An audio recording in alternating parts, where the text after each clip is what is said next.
Bonjour auditeurs de Radio Gabon, bonjour fidèles auditeurs de Gabon Inco. La Banque des États de l'Afrique centrale BAC intensifie son projet de supervision de l'activité des caisses de dépôt et de consignation et la gestion des avoirs en déshérence en zone CEMAC, un secteur clé du financement public, jusqu'ici marqué par des tensions à la Commission bancaire de l'Afrique centrale, COBAC. L'objectif de la BAC est de renforcer la transparence et la sécurité des fonds gérés par les CDC, notamment ceux issus des consignations judiciaires, des cautions bancaires et des comptes inactifs. Toutefois, derrière ces préoccupations de régulation se cachent des tensions récurrentes entre la COBAC et certaines CDC nationales. Une réunion stratégique s'est tenue autour du gouverneur de la BAC. Cette rencontre qui a porté sur les projets de règlement CEMAC, l'un définissant des conditions d'exercice et la supervision des CDC et l'autre sur le traitement des comptes inactifs et des fonds en déshérence dans les établissements assujettis à la COBAC. Le Gabon était représenté au cours de cette réunion par la GUB, Association gabonaise des usagers de banque. Nous recevons ce jour M. Gildas Nzengue-Mbumba, le président de la GUB. Avec lui, nous allons faire le tour de l'actualité concernant la régulation harmonisée des CDC en Afrique centrale. Bonjour monsieur et soyez le bienvenu à l'émission Gabon Eco. Bonjour monsieur Fabien Guillaume Kenvele, merci beaucoup pour cette invitation.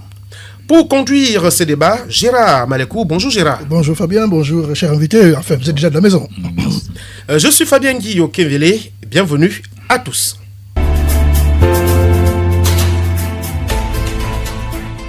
Les CDC, qui se considèrent comme des institutions publiques de financement et non comme des banques classiques, estiment que leur mode de gestion et leur mission de financement de projets d'intérêt général justifient un cadre spécifique.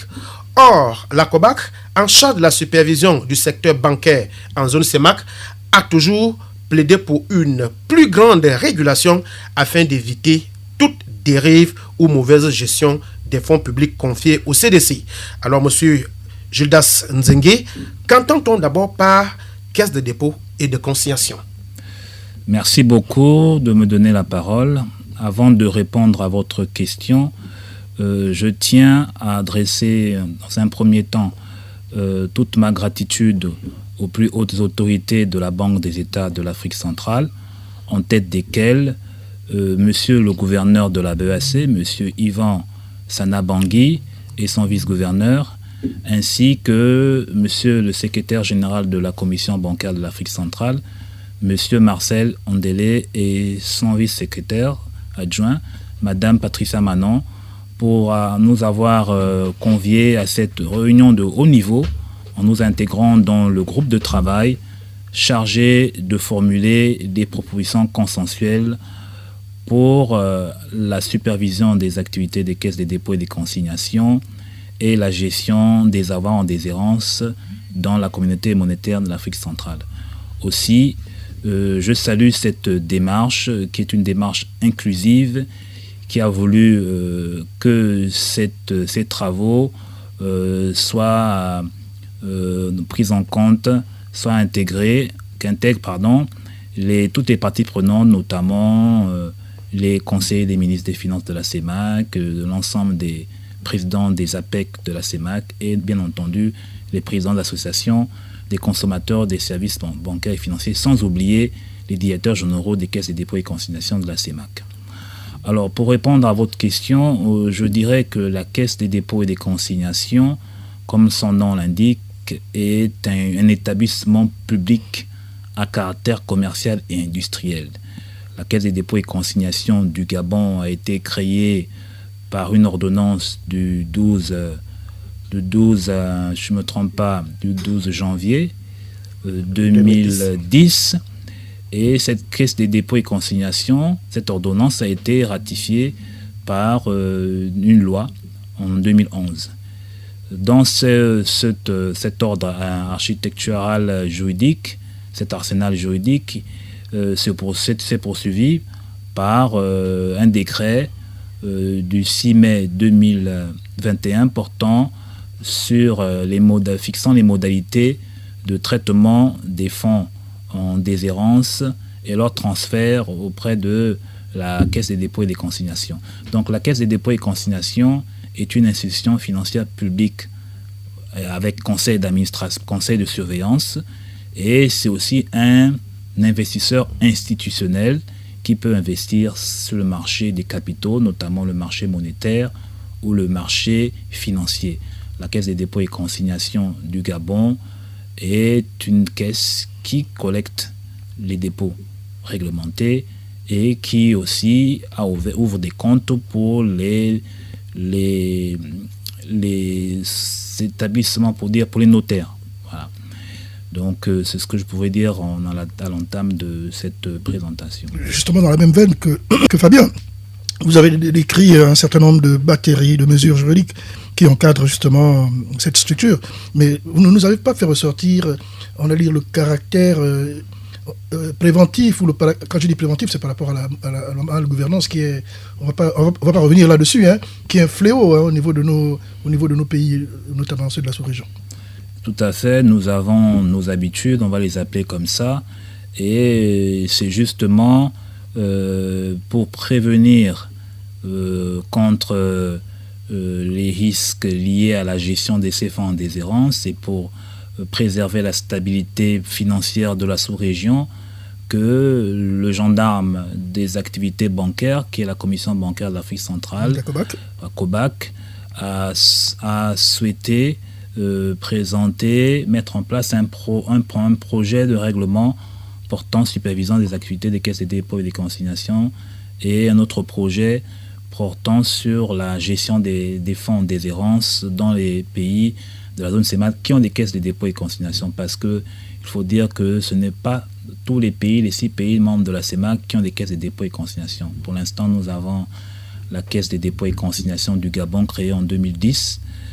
Nous avons celle du Cameroun qui était créée en 2008, qui est la première caisse des dépôts et des consignations, mais qui a commencé à dérouler à être opérationnel à partir seulement de 2023-2024, parce que c'est en 2023 que le président de la République du Cameroun a pris un décret portant nomination d'un président du conseil d'administration et d'un directeur général de la Caisse des dépôts et des consignations du Cameroun, qu'on appelle CEDEC. Et concernant le Congo, c'est en 2014 qu'ils ont mis en place une Caisse des dépôts et consignations, mais qui n'est pas encore en activité. Oui, justement, Monsieur le Président, lors de nos précédentes émissions, plusieurs auditeurs nous en sont appelés par rapport à la place de la GUB dans l'économie gabonaise, par rapport à la collaboration que vous avez avec, avec le gouvernement, avec le pouvoir public. Et là, aujourd'hui, est-ce que le fait que les instances sous-régionales de la BEAC vous invitent ne justifie pas justement l'adage qui dit qu'on n'est pas prophète chez soi ? C'est une très bonne question.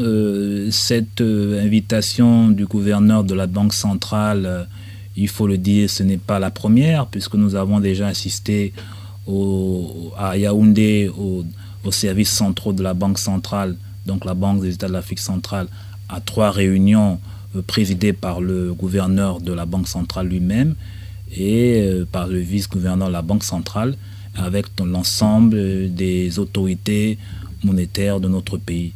Donc cela prouve le sérieux de notre association dans sa volonté à préserver non seulement les intérêts des consommateurs, mais sans pour autant déstabiliser la stabilité financière de nos sous-régions. Alors pourquoi aujourd'hui la COBAC veut superviser les CDC ? Alors la COBAC a donné un certain nombre de raisons. Pour résumer, comme je l'ai dit précédemment, la COBAC a mis en avant le fait qu'il y avait une disparité dans les textes de créateurs des CDC, la définition même et la nature juridique des fonds en déshérence n'est pas forcément la même, celle du Gabon et celle du Cameroun. Donc on a une disparité là. Et la COBAC a proposé d'harmoniser ces réglementations-là. Il faut dire que la COBAC, son objectif, c'est de protéger les épargnants, donc les consommateurs, Et cet argent qui est dévolu à la Caisse des dépôts, ça reste pour la COBAC encore des fonds du privé. Donc la COBAC a pensé qu'il fallait qu'elle aille jusqu'à ce que ces fonds-là, soit ils soient restitués après les 20 ans de leur durée à la Caisse des dépôts, qu'ils soient restitués soit au mandataire, soit à l'ayant droit, ou s'il n'y a pas de mandataire ou l'ayant droit, cet argent deviendra de l'argent public. Donc la COBAC a souhaité aller jusqu'au bout de sa démarche au lieu simplement de s'arrêter à la supervision des établissements de crédit. La GUB vient de prendre part à Yaoundé à la réunion de groupe autour du gouverneur de la BAC, vous l'avez dit. De quoi était-il question au cours de cette rencontre? Alors, il était question pour les membres du groupe de travail d'échanger de manière transparente et que chacun apporte ses idées pour que nous ayons un texte réglementaire qui fait le consensus de l'ensemble des acteurs de l'écosystème financier de la sous-région. Pour cela, nous avons eu l'occasion d'écouter l'ensemble des partenaires, notamment les établissements elles-mêmes qui sont assujettis à la commission bancaire, dans l'établissement financier de la sous-région, établissement de crédit, et aussi les directeurs généraux des caisses et dépôts et des consignations, notamment le directeur général de la CDC du Gabon, M. Marius Issa Kori, le directeur général de la caisse des dépôts de la CEDEC du Cameroun, M. Alevina Obam, et les autres acteurs de l'écosystème financier. Alors, il était question pour nous aussi de relever les objections, parce qu'il y a eu des objections qui ont été élevées par un certain nombre d'acteurs, notamment la Caisse des dépôts et consignations du Cameroun, qui a un certain nombre d'objections par rapport à cette réforme-là, et qui a demandé dans les débats à ce que cet avant-projet soit retiré pour un certain nombre de raisons. Alors, justement, pour revenir sur le fonctionnement, n'est-ce pas, des CDC, c'est selon, pour notre gouverne et celle de nos auditeurs, notamment un peu les accords de Gabon Eco, lorsque vous nous avez défini à l'entame de l'émission, un peu l'émission et tout ce qui encadre, la batterie juridique qui encadre cette structure, on peut se perdre en conjecture comme ça, notamment avec les fonds d'investissement. Et on sait qu'au Gabon, il existe un fonds d'investissement. Est-ce qu'on peut nuancer justement le fonctionnement des deux structures? Vraiment de manière terre à terre. On ne va pas rentrer dans les détails ou dans les profondeurs. Alors, j'aimerais d'abord revenir sur un élément très important, à savoir qu'est-ce qu'un compte bancaire inactif. Voilà, par exemple. Qu'est-ce que c'est que les fonds en déshérence? Les comptes bancaires inactifs sont des comptes qui n'ont pas eu de mouvement débiteur ou créditeur pendant 12 mois. Qu'est-ce qui peut expliquer cela? Ça peut s'expliquer par le fait, par exemple, que le titulaire du compte soit décédé. Ça peut s'expliquer par le fait que le titulaire du compte peut être en prison. Il peut aussi avoir disparu. C'est des raisons qui peuvent justifier qu'il n'y ait pas de mouvement sur son compte. Il peut y avoir d'autres raisons. Donc, cette définition, il fallait l'harmoniser parce que les délais pour désigner un compte inactif, ces délais au Cameroun n'étaient pas les mêmes qu'au Gabon. Parce que concernant la Caisse des dépôts et consignations du Gabon, un compte bancaire est inactif si compte courant, parce qu'il y a une différence entre compte courant, inactif, le compte épargne inactif. Le compte courant inactif, les délais c'est 12 mois, donc 1 an. Au bout de 1 an, s'il n'y a pas de mouvement sur ce compte, débiteur ou créditeur, le compte est déclaré comme étant inactif. Maintenant, des dispositions laissent 9 mois d'observation.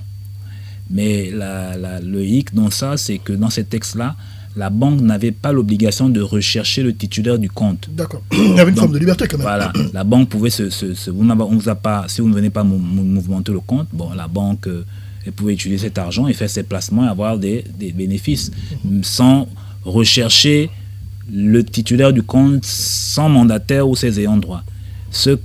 Qui a été recadré dans le projet de réglementation, de règlement. Voilà.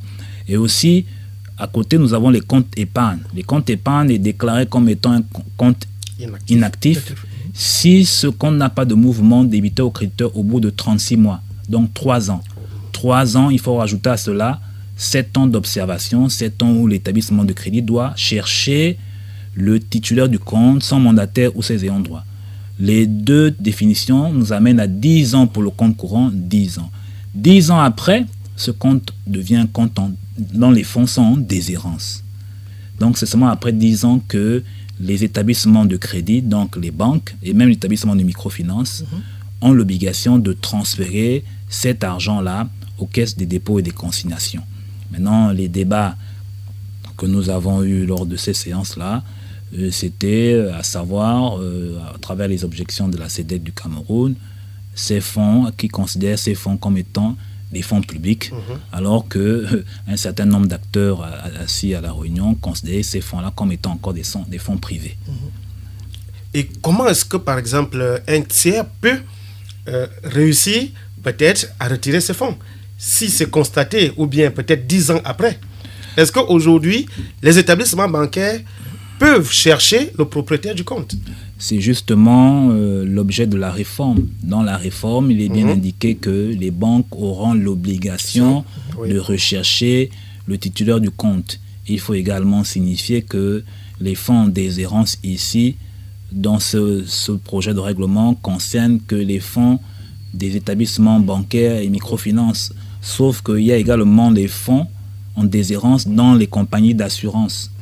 On a des contrats d'assurance vie non réclamés, dont les bénéficiaires ne sont pas retrouvés. Mais ça ne rentre pas dans le champ d'application de la COBAC, puisque nous avons le superviseur qui est la CIMA. Mais c'est simplement pour indiquer que les fonds en déshérence ne sont pas seulement des fonds du secteur bancaire, mais aussi le secteur assurantiel et même sur les marchés financiers, parce que les fonds en déshérence, ce sont des valeurs, des fonds, des titres et des contrats d'assurance vie non réclamés dont on ne retrouve plus le bénéficiaire ou le mandataire ou les droits. Revenons un peu sur justement quelques aspects juridiques, même si nous sommes dans Gabon Eco. On sait que le droit et l'économie sont intimement liés. Il fut un temps où une presse particulière justement titillait un peu les CDC, notamment ceux de l'Afrique centrale, comme étant des machines à laver. Qu'est-ce qu'on entendait par là dans le temps? C'était comme on allait dire des véhicules de blanchiment d'argent. Bon, je ne peux pas aller jusque-là. Il y a quand même des mécanismes qui peuvent permettre, n'est-ce pas, au moins de vérifier les sources d'investissement. Normalement, les caisses de dépôt et consignation, elles sont là pour des financements à long terme. Parce que nous avons des difficultés par rapport au financement à long terme dans nos banques. Donc, elle vient un peu combler les difficultés qu'on peut avoir dans le secteur bancaire. Les caisses des dépôts et des consignations, comme je disais, que ce sont des investisseurs institutionnels, mais aussi ce sont aussi des émetteurs. D'accord. Elles peuvent émettre des emprunts sur le marché financier. Mais cet aspect n'est pas très développé, notamment chez nous. C'est un aspect, en fait, nous on le découvre, là, maintenant, c'est en pleine émission. Qu'est-ce qui peut expliquer cela? C'est pas très développé parce qu'il y a une certaine opacité dans l'information. Le rôle aussi de ces émissions-là, c'est d'édifier les populations, qu'elles sachent que cet argent, une fois transféré à la Caisse des dépôts et consignations, doit rester à la Caisse des dépôts et consignations 20 ans. Donc, vous avez encore 20 ans pour aller récupérer cet argent à la Caisse des dépôts et consignations, sachant que la Caisse des dépôts et consignations a le devoir de restituer cet argent à la première demande et que les caisses des dépôts et des consignations, normalement, devraient mettre en place, être transparentes et mettre en place des dispositifs qui vont permettre à ce que les ayants droit ou les mandataires puissent rechercher s'ils sont bénéficiaires de cet argent dans les caisses. Donc, il faut aussi savoir qu'il y a des situations de gens décédés ou des familles qui mettent des années pour liquider la succession. Si vous mettez 10 ans, 15 ans, vous liquidez la succession, et si vous allez dans votre banque, vous êtes sûr que cet argent ne sera plus dans la banque du défunt. Cet argent sera déjà fera sortir maintenant des fonds des ans qui sont dévolus à la CEDEC, donc la Caisse des dépôts et consignations du Gabon. Donc, il faudra aller regarder à la Caisse des dépôts. Donc, ce sont des informations que le grand public ne connaît pas. Et notre rôle ici, c'est de toujours édifier les Gabonais, les consommateurs du Gabon, les déposants, pour qu'il y ait transparence et pour qu'il y ait moins aussi de contentieux, parce que la supervision de la COBAC a pour objectif de protéger les consommateurs, mais aussi de pouvoir limiter les contentieux qui peuvent arriver entre les déposants et les établissements de crédit, et les déposants et la Caisse des dépôts et des consignations. La transition étant en train de tirer à sa fin, nous allons rentrer dans un régime légaliste. On parle de 5e République, mais là n'est pas la question. Est-ce que les nouvelles autorités, pilotées ici par le général de brigade Brice Cotter Liguingema, parlent de vouloir booster notre économie, et on ne peut pas parler de booster l'économie en excluant, par exemple, le rôle de la CDC. Qu'est-ce que les chefs d'entreprise peuvent attendre au sortir de la transition, j'allais dire, des avantages de la CDC? Alors, mais les avantages de la CDC, c'est de financer les projets selon la politique publique, dans le terrain de la politique de l'État. Si l'État veut investir pour renforcer l'entrepreneuriat, elle peut trouver ces investissements à la Caisse des dépôts et des consignations, parce que la Caisse des dépôts et des consignations reçoit les fonds en déshérence, comme je l'ai dit, mais aussi des consignations. Les consignations ça peut être quoi? Les cautions. Nous avons vu à l'élection présidentielle la caution déposée de 30 millions déposée par les candidats. Mais cette caution-là n'est pas déposée au Trésor. Justement, cette caution est déposée à la Caisse des dépôts et des consignations, qui consigne les cautions. Lorsque vous avez une caution, par exemple, de marché public, cette caution-là est déposée à la Caisse des dépôts et consignations. Lorsque vous avez un projet financé par l'État, par la dette de l'État, et que l'État laisse des fonds de contrepartie, ces fonds de contrepartie sont déposés à la Caisse des dépôts et consignations. Donc la Caisse des dépôts et consignations peut lever également des fonds sur les marchés financiers. Il faut dire que les débats que nous avons eus, ce sont des débats qui ont porté sur la nature de la Caisse des dépôts et consignations. Est-ce que la COBAC a vocation à contrôler un établissement public qui prétend à gérer les deniers publics et prétend avoir une nature juridique telle que des comptables publics? C'était ça les débats. Est-ce que la Caisse des dépôts et consignations est un établissement de crédit? Il faut dire que si nous regardons l'article 2 de l'annexe à la Convention du 17 janvier 1992 portant réglementation bancaire, harmonisation de la réglementation bancaire dans la CEMAC, et l'article 2 du 16 octobre 1990 de la création des commissions bancaires, elle définit bien l'établissement de crédit comme des établissements qui effectuent à titre habituel les opérations de banque. Donc l'objet de nos débats là-bas, c'était de vérifier si les opérations de banque de ces réglementations-là se retrouvent dans la définition même des activités de la Caisse des dépôts et consignations. Les opérations de banque sont définies par ces règlements que je vous ai cités, comme la réception des fonds du public, l'octroi de crédit, la mise en place des garanties envers d'autres établissements de crédit, et la mise à disposition de la clientèle et la gestion des moyens de paiement. Maintenant, est-ce que les caisses de dépôt et consignation font ces activités-là? Si elles font ces activités-là, elles doivent être supervisées par la commission bancaire qui a pour objectif de limiter les risques qui peuvent survenir. Les questions étaient, est-ce qu'il faut superviser la Caisse des dépôts dans sa totalité, d'autant plus que la Caisse des dépôts n'a pas que les dépôts des banques, elle a aussi des dépôts qui viennent des notaires, tout ça. Est-ce que la COBAC doit superviser toute la Caisse des dépôts ou superviser juste le volet bancaire? Parce qu'il faut dire que les caisses des dépôts ont cette possibilité de créer des filiales bancaires. D'autres, c'était ça l'objet des débats, notamment aussi sur le débat sur la notion d'opération de banque, le débat sur qu'est-ce qu'un denier public. Est-ce que les fonds dévolus à la Caisse des dépôts et des consignations, une fois transférés, deviennent des fonds publics ou restent encore des fonds privés? Certains, dans les débats, notamment la CEDEC du Cameroun, considèrent ces fonds-là comme étant des deniers publics et donc a donné cette vocation à la Caisse des dépôts d'être un comptable public. Donc la COBAC ne pouvait pas venir gérer un comptable public tel que le Trésor.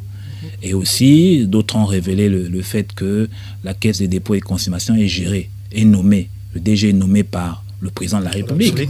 Comment un DG nommé par le président de la République va être supervisé par une entité, une instance communautaire. Est-ce que c'est là un moyen d'empiéter sur les prérogatives du président de la République ou la souveraineté des États? Absolument. Est-ce que la COBAC a pour mission de donner un agrément à un DG nommé par un président de la République? Donc, c'était un peu tous ces débats-là qui ont permis que nous travaillions ensemble pour mettre en place une réglementation qui trouve le consensus de toutes les parties prenantes. À l'issue donc de cette dernière réunion, qu'est-ce qui a été décidé? À l'issue de cette dernière réunion que nous avons eue le 15 avril 2025 au siège de la Banque centrale à Yaoundé, le vice-gouverneur, qui était aussi le président de la séance,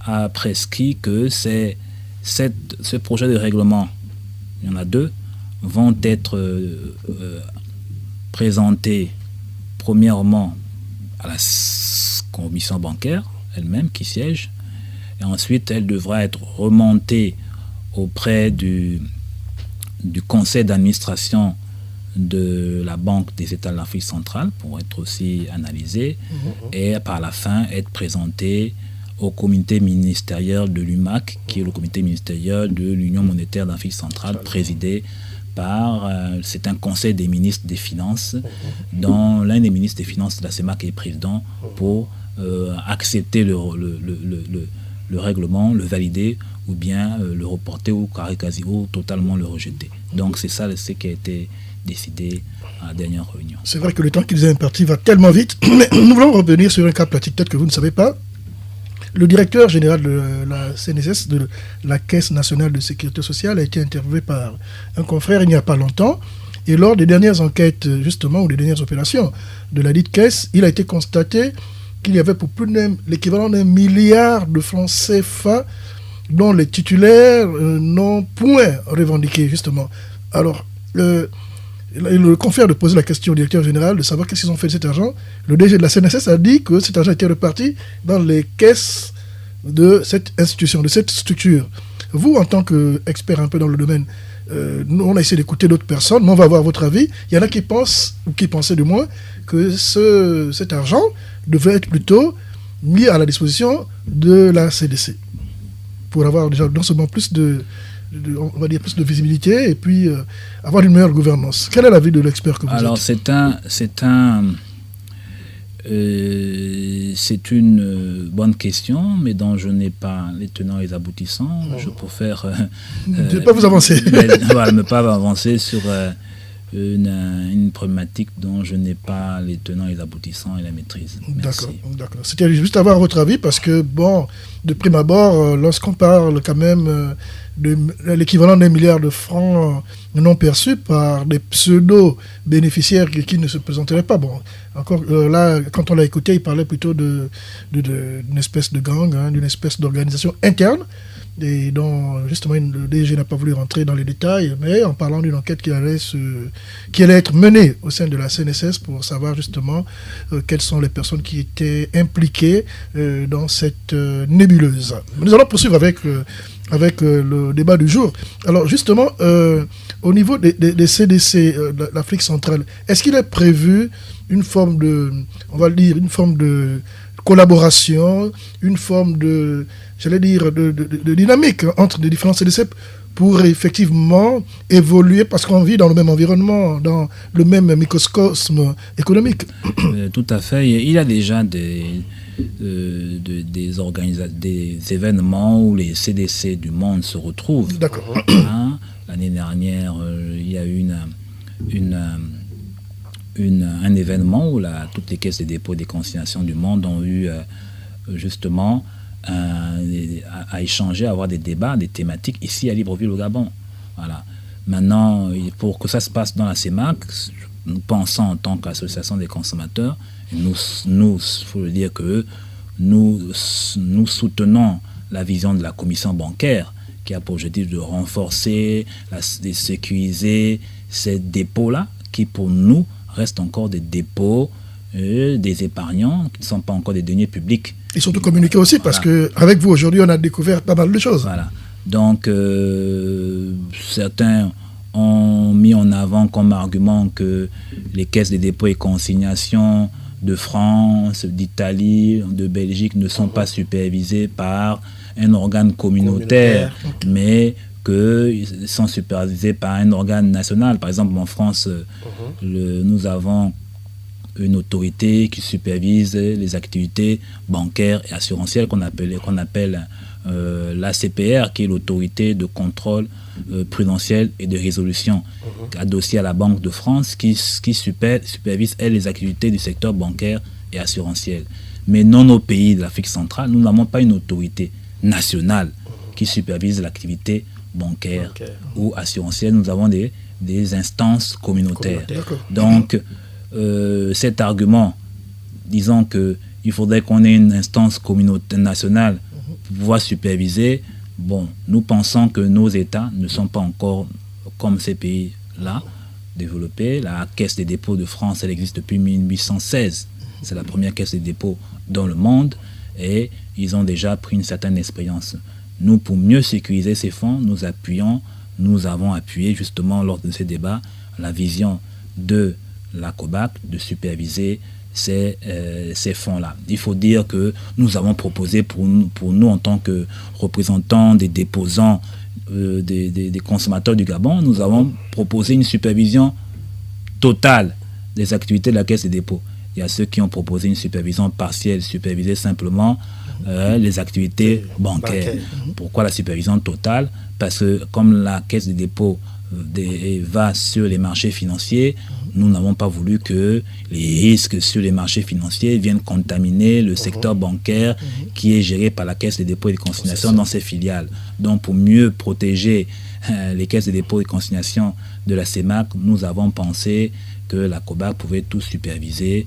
Bien sûr, nous savons qu'il y a un superviseur aussi pour le marché financier qui est la COSUMAF. Après, la Commission de surveillance des marchés financiers, qui est la COSUMAF, la CIMA et la COBAC peuvent se retrouver pour voir un peu comment elles peuvent s'harmoniser pour superviser tous ces fonds-là qui sont dévolus à la Caisse des dépôts et des consignations. Nous allons prendre la question d'un auditeur.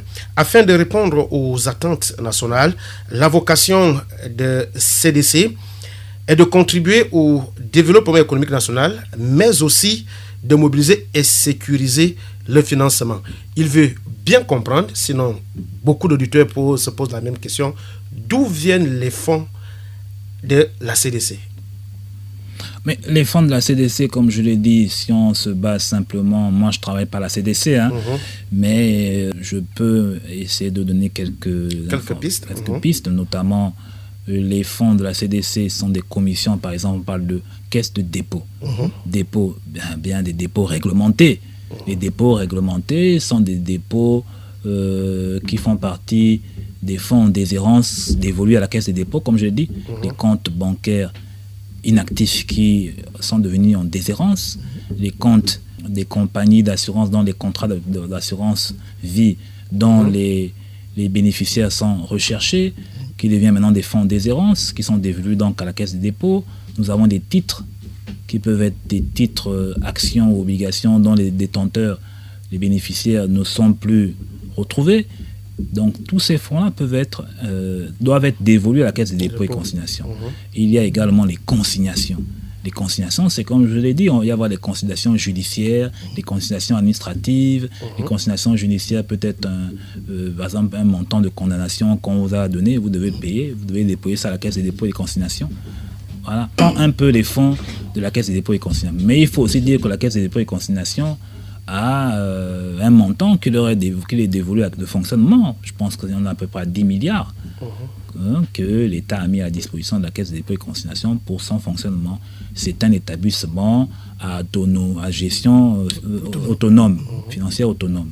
Donc c'est ça, les fonds. Et il faut aussi dire que la Caisse des dépôts et des consignations a pour objectif, on risque de répéter, réceptionner des fonds, les sécuriser, les conserver et les fructifier. Donc on a d'autres fonds qui reviennent des intérêts, des revenus qu'ils ont sur les marchés financiers quand ils vont placer cet argent sur les marchés financiers. Le temps que les bénéficiaires viennent les réclamer, cet argent ne va pas dormir, cet argent va servir à être fructifié sur les marchés financiers. À l'heure de la délocalisation ou de la régionalisation, c'est selon. Aujourd'hui, les nouvelles autorités veulent donner un certain pouvoir aux conseils départementaux, aux conseils municipaux. Est-ce que ces dernières pourraient bénéficier justement des avantages liés au fonctionnement des CDC? Tout à fait, parce que nous avons vu dans les pays comme la France, déjà on a des caisses de dépôt territoriales, qui sont même dans les provinces. Et comme la Caisse des dépôts a vocation à financer les infrastructures, les logements à bas coût, à financer aussi l'énergie, ce serait intéressant pour nous qu'on ait une Caisse des dépôts et des consignations en province, qui ait des filiales en province. Elle pourrait elle-même regarder quelles sont les infrastructures qu'elle pourrait financer dans nos provinces en étant sur place et ramener vraiment auprès de leur direction générale qui est ici à Libreville, les réalités que vivent les populations et faire le choix des financements qui pourront aider et faire développer nos collectivités locales, nos départements.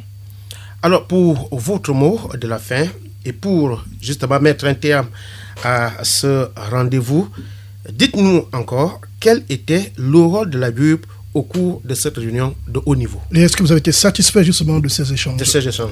Alors, ce sont des échanges de haut niveau, de haute facture, avec les experts bancaires et financiers de la sous-région. Comme vous avez en face de vous le vice-gouverneur de la Banque centrale, vous avez en face de vous le directeur général de la SEDEC, les échanges ne peuvent être que des échanges enrichissants. Nous, en tant qu'association de défense des consommateurs de produits et services financiers, nous n'étions pas les seuls. Nous avions nos homologues du Cameroun, du Tchad, de la Guinée équatoriale, qui pour certains ne sont pas venus en présentiel, mais qui ont pu suivre les travaux en distanciel. Le rôle de notre association, comme vous le savez, c'est toujours défendre les intérêts des clients. Vous savez qu'il a été dit dans nos travaux que au moment où les banques doivent fermer le compte du client, la charge de clôture de compte doit revenir au client. Nous avons dit non. Nous avons dit non. S'il clôture le compte après les 10 ans, la charge de clôture de compte doit revenir toujours à l'établissement de crédit. Elle ne doit pas mettre cette charge-là au client.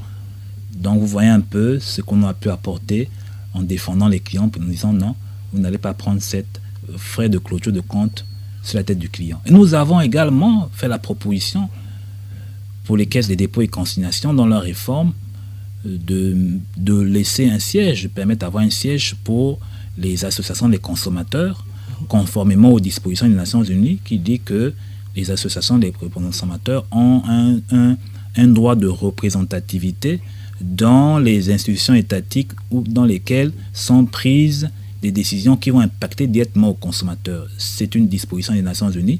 Nous avons donc fait la proposition que les associations des consommateurs des services financiers puissent avoir un siège pour défendre les intérêts des consommateurs, des déposants à la Caisse des dépôts et consignations, dans le conseil de surveillance. Donc, ce sont des propositions que nous avons faites.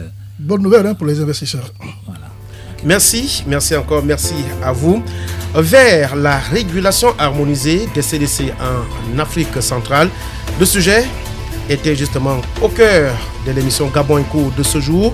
Nous avons reçu pour mieux faire comprendre à nos auditeurs la thématique Monsieur Gildas Nzengi Mbomba, c'est le président de l'association gabonaise des usagers de banque. Encore merci monsieur de votre disponibilité. Merci à Radio Gabon pour cette invitation.